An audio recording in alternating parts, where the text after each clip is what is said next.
Hey everyone, welcome back to our channel. So today we are diving deep into the world of sunscreen.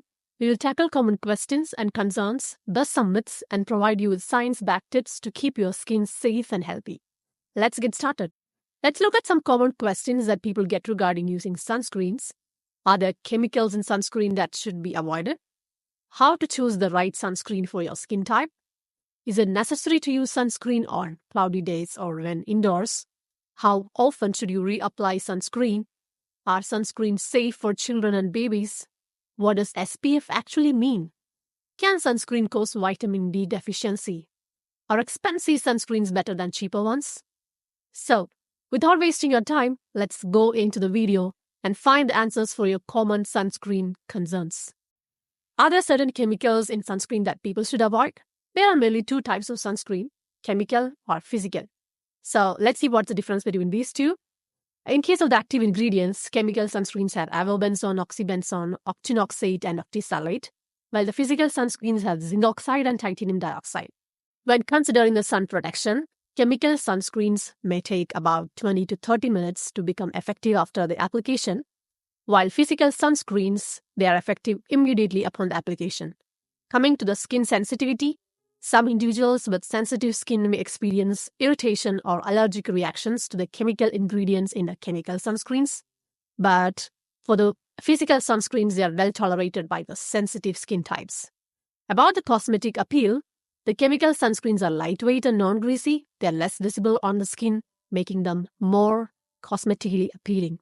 But about the physical sunscreens, they are thicker and leave a white residue on the skin, maybe less cosmetically appealing. The FDA categorizes sunscreen ingredients into mainly three groups, which is first one, generally recognized as safe and effective, includes zinc oxide and titanium dioxide, and which is not safe and effective is including trolamine salicylate and PABA, which aren't used in US anymore. The third group needs more data. Some chemicals like oxybenzone are absorbed into the body and have been shown to have hormonal effects in the animals. They can also contribute to environmental contamination, so consider mineral sunscreens if you're really concerned about your environment and your skin chemicals.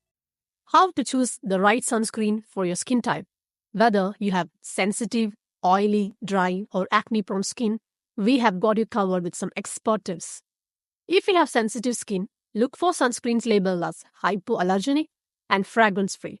Mineral sunscreens with zinc, oxide, or titanium dioxide are great options because they are less likely to cause you irritation. Next, for those with oily or acne-prone skin, choose oil-free, non-comedogenic sunscreens which won't clog your pores. Gel-based or spray sunscreens are often lighter and less greasy, making them ideal for oily skin.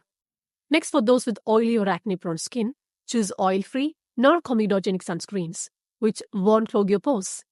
Gel-based or spray sunscreens are often lighter and less greasy, making them ideal for oily skin. If you have dry skin, moisturizing sunscreens are your best friend. Look for sunscreens with hydrating ingredients like hyaluronic acid, glycerin, or aloe vera. Cream-based sunscreens can provide extra moisture and prevent your skin from drying out. Now, let's talk about normal or combination skin. You have more flexibility in choosing sunscreen. Both chemical and mineral sunscreens can work well for you. Just make sure it's broad spectrum and has at least SPF 30. Is it necessary to use sunscreen on cloudy days or when indoors? Some people also believe that sunscreen is not necessary on cloudy days because the sun does not feel as strong as the usual. The truth is that anytime the body is exposed to light from the sun, it's exposed to UV rays, even if it is an overcast day. You can get sun damage on windy, cloudy, and cool days. Sun damage is caused by ultraviolet radiation, not temperature. Sun damage is also possible on cloudy days, as UV radiation can penetrate some clouds and may even be more intense due to the reflection of the clouds. UV rays can pass through the glass windows. Because of this, it's important to wear SPF inside your home and car. In fact, the vast majority of the UV hand aging occurs while driving. So an SPF-induced hand cream is the best option for those looking to protect the skin on their hands and prevent early onset fine lines and wrinkles. Can we use sunscreen in eyelids and under eyes? Are you experiencing eye irritation from sunscreen? Here's why it might be happening and what you can do about it. Chemical ingredients like oxybenzone and avobenzone, fragrances large mineral particles, improper application, and unsuitable formulations can all play a role. But fear not. We have got some tips to help you steer clear of the discomfort. Opt for sunscreens specifically formulated for sensitive skin or for use around the eyes. Look for sunscreens labeled as fragrance-free and those without harsh chemicals. Consider using an eye cream or gel with SPF that is designed for the delicate skin around the eyes. In addition to sunscreen, wearing UV-blocking sunglasses can protect the eyes and the delicate skin around them. Invest in sunglasses that block 100% of both UVA and UVB rays. Look for sunglasses labeled UV 400 or 100% UV protection. How often should you reapply sunscreen? Many people think one application lasts all the day, but that's a myth. Sunscreen breaks down in sunlight, so you need to reapply every 2 to 4 hours, especially after swimming, sweating, or towel dry. The exact amount of sunscreen to apply to your face is approximately a quarter of teaspoon, 1 teaspoon, or 5 ml of the sunscreen for the face, head, and neck. This should be enough to adequately cover your entire face, including your ears and neck. Are the sunscreens safe for children and babies? Health Canada advises against using sunscreen on infants under 6 months due to their delicate skin. Instead, keep them out of direct sunlight and use protective clothing. For older children, choose sunscreens with physical blockers like zinc oxide or titanium dioxide and wash it off when it's no longer needed.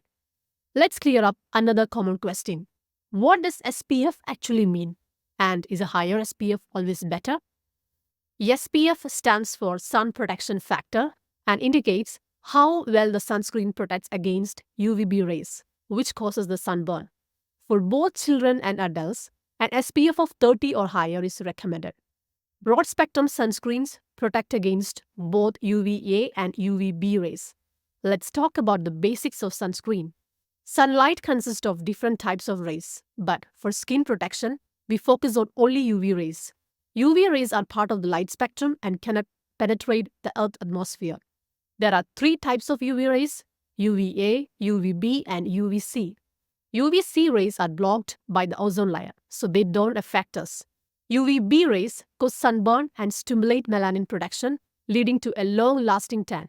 UVA rays penetrate deeper into the skin, causing long-term damage like wrinkles and loss of elasticity. Sunscreens are designed to protect us from these harmful UV rays either by absorbing them or reflecting them away from the skin. So, using sunscreen helps prevent sunburn and long-term skin damage.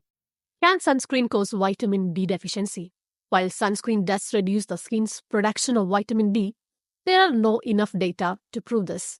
Most people can get enough vitamin D from their diet or supplements without risking the sun damage. Are expensive sunscreens better than cheaper ones? Not necessarily. Look for broad-spectrum protection with SPF 30 or higher, regardless of the price. The key is regular application and reapplication.